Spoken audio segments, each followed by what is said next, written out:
அவங்களே நம்பிக்கிட்டு இருந்தீங்கன்னா ஏமாந்து தான் போவீங்க. 10 இல்ல 20 என் கையில் இருக்கு. எதுக்கு ஃப்ரைடே வரைக்கும்? பணத்தை வாங்கிக்கோங்க, அக்ரிமெண்ட்டை சைன் பண்ணி கொடுங்க. தம்பி, பண தேவை இப்ப என் கழுத்தை நெரிச்சிக்கிட்டு இருக்கு. என் ஒய்ஃப் ஆப்ரேஷனுக்காக வெள்ளிக்கிழமை 4 மணிக்கு நான் டெல்லி ஃப்ளைட்டு ஏறி ஆகணும். நானே கொஞ்சம் ரிஸ்க் எடுத்திருக்கேன். இருந்தாலும் 12 மணி வரைக்கும் அவங்களுக்காக வெயிட் பண்றேன்னு நான் வாக்கு கொடுத்துருக்கேன் தம்பி. வாக்கு கொடுத்துட்டேன்னா நான் அதை மீறவே மாட்டேன் தம்பி. பார்க்கலாம் தம்பி, 12 மணிக்குள்ள அவங்க வரலன்னா அடுத்த நிமிஷமே பணத்தை வாங்கிட்டு உங்களுக்கு அக்ரிமெண்ட்டை போட்டு கொடுத்துறேன். ரிஸ்க் எடுக்கலாம் சார், பட் உங்க ஒய்ஃப் ஆபரேஷன் விஷயத்துல ரிஸ்க் எடுக்கலாமா? வேணாம் சார், வீண் டென்ஷன் அதுக்கு. இப்போ ஹாஸ்பிட்டல் செலவு 10 லட்சத்துக்கு மேல ஆச்சுன்னா என்ன பண்ணுவீங்க? பணத்தை வாங்கிக்கங்க சார். தம்பி, நான் தான் சொல்றேன்ல, நான் வாக்கு கொடுத்தா மீற மாட்டேன்னு. இப்பவும் சொல்றேன், 12 மணிக்கு மகாலட்சுமி வரலன்னா 12:01 பணத்தை வாங்கிட்டு உங்களுக்கு அக்ரிமெண்ட் போட்டு கொடுத்துறேன். இப்ப நீங்க கிளம்புங்க. நீங்க கிளம்புங்க தம்பி.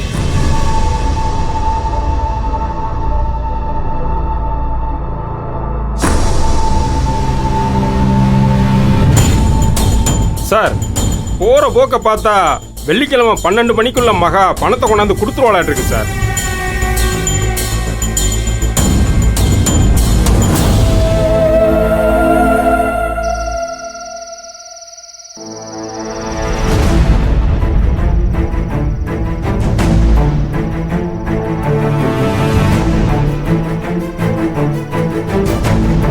என்ன சொல்ல வரீங்கன்னு புரியுது. ஆனா செக்யூரிட்டியா கொடுக்க எங்ககிட்ட எந்த ப்ராப்பர்ட்டியும் இல்ல சார். நீங்க ஃபினான்ஸ் பண்ணி நாங்க போட போற லீஸ் அக்ரிமெண்ட்டை வேணா செக்யூரிட்டியா எங்களால கொடுக்க முடியும். கம்பெனியை லீஸுக்கு தானே எடுக்கிறீங்க, அது உங்களுடைய அசெட் கிடையாது. நாளைக்கு ஏதாவது பிரச்சனைனா லீஸ் அக்ரிமெண்ட்டை வச்சு பணத்தை கிளைம் பண்ண முடியாது. சார், நான் போன்ல கேட்டப்போ வாங்க பேசிக்கலாம்னு சொன்னீங்களே சார். உங்க ஃப்ரெண்டும் அவருடைய மிஸ்ஸஸ் கேரக்டர் பத்தி என்கிட்ட சொன்னீங்களா? எப்படியாவது உதவி பண்ணிடலாம்னு நான் சும்மா பேசி பார்க்க தான் வர சொன்னேன். 1-2 லட்சம்னா ஸ்டாம்ப் பேப்பர்ல கையெழுத்து வாங்கிட்டு கொடுத்துடலாம். 10 லட்சம் கேட்குறீங்களே, அதான் கொஞ்சம் யோசிக்கிறேன்.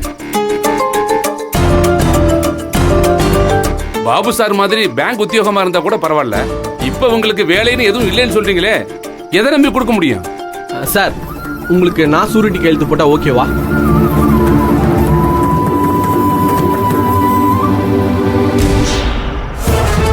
ஓகே தான். ஆனா நாளைக்கு ஏதோ ஒரு சூழ்நிலை இவங்களால பணத்தை கட்ட முடியலன்னா மொத்த பணத்துக்கான பொறுப்பை நீங்க தான் ஏத்துக்க வேண்டியதா இருக்கும். பரவாயில்லையா சார்? அப்படி ஒரு சூழ்நிலை வராது சார். செல்வம் மகா மேல எனக்கு நம்பிக்கை இருக்கு சார். இவங்க சக்சஸ்ஃபுல்லா பிசினஸ் பண்ணி பணத்தை கரெக்டா கட்டுவாங்க சார். அதுக்கு நான் சூரிட்டி கொடுக்குறேன் சார். பாபு, என் மேல உனக்கு இருக்கிற நம்பிக்கை வேற. ஆனா சார் சொல்ற மாதிரி நாளைக்கு என்ன நடக்கும்னு இப்பவே ப்ரெடிக்ட் பண்ண முடியாதுல்ல. அதுக்கு ஃபைனான்சர் பயப்படுறதுக்கு ஒரு காரணம் இருக்கு. டேய், நீ என் ஃப்ரெண்டுடா. மகா என் தங்கச்சி. நான் எதுக்குடா பயப்படணும்?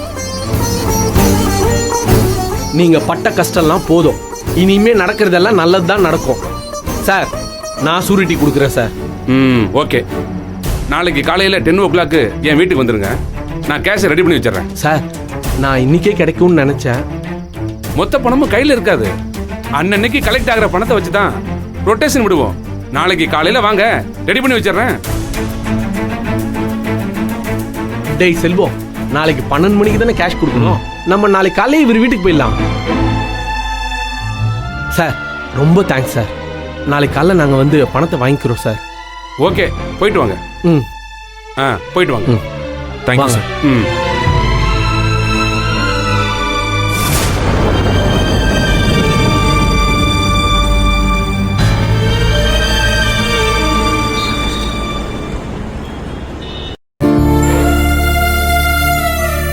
ரொம்ப சந்தோஷமா இருக்குமா?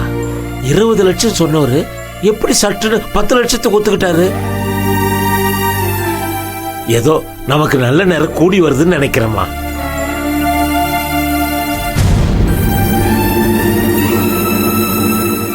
ஆனா பணத்தை ஒரு ஃபைனான்சர் கிட்ட கடனா வாங்க போறேன்னு சொல்றீங்களே, அதாமா கொஞ்சம் இடிக்குது. மாசம் மாசம் வட்டி கட்டணும்ல. மாமா, நம்ம ஒரு கம்பெனியா லீஸுக்கு எடுக்க போறதுனால நமக்கு வாடகை மிச்சமாகும். அதோட மெஷின்ஸ் மத்த எக்யூப்மெண்ட்ஸ் எல்லாம் வாங்குற செலவும் மிச்சமாகும். அதுக்கான செலவை நாம வட்டியா கொடுக்க போறோம், அவ்வளவுதான். அதுக்கு இல்லம்மா, இப்போ 50 லட்ச ரூபா நம்ம கிட்ட இருக்கு. முதலீட்டுக்காக அதுல இருந்து 10 லட்ச ரூபா எடுத்துக்கிட்டா என்ன குறைஞ்சிட போகுது? இல்ல மாமா, அந்த பணம் இந்த குடும்பத்துக்கு சேர வேண்டியது. அதை எடுத்து பிசினஸ்ல போட நான் விரும்பல. ஆனா இந்த கம்பெனிய நீ ஒருத்தையே நடத்த போறது இல்லல்ல மகா. நாம குடும்பமா சேர்ந்து தானே கம்பெனியை ரன் பண்ண போறோம். நானும் இல்லையேன்னு சொல்லலையா நீ? அதோட தேவையான 10 லட்சத்தை நான் ஒன்னும் என் கையில இருந்து போடலையே, கடனை தானே வாங்க போறோம். சம்பாதிச்சு கடனை திருப்பி அடைப்போம். நாம சொல்றத கேட்க கூடாதுன்னு அவ பிடிவாதத்தோட இருக்கா. அவ்வளவு வீம்பு வைராகியம். ஆனா ஒண்ணு சொல்றேன், இந்த குடும்பத்துக்கு இன்னொரு கடனை நீங்க இழுத்து விட போறீங்க. அதுல எனக்கு இஷ்டம் இல்ல. அத்தை, இந்த கடனுக்கான பொறுப்பை நான் ஏத்துக்கிறேன். கடன்காரங்க யாரும் பணத்தை கேட்டு வீட்டுக்கு வரமாட்டாங்க. அதை நான் பாத்துக்கிறேன். வீட்டுல இருக்கிற பணத்தை எடுத்துக்கிறதுல உனக்கு என்ன கஷ்டம்? இல்ல அத்தை, அது உங்க பிள்ளையோட பணம், உங்களுக்கு சேர வேண்டிய பணம். அதை நீங்க எஃப்டில போட்டு வச்சுக்கோங்க. அதுல இருந்து இன்ட்ரெஸ்ட் அமௌண்ட் வரும்ல, மதி, திவ்யா, கதிர் அவங்களுக்கு செலவு பண்ணுங்க, சேர்த்து வைங்க. பிசினஸ்க்கான பணத்தை நாங்க ஏற்பாடு பண்ணிக்கிறோம் அத்தை. மா, மகாவால நேரடியா சொல்ல முடியாம அப்படியே சுத்தி வளைச்சு சொல்றா.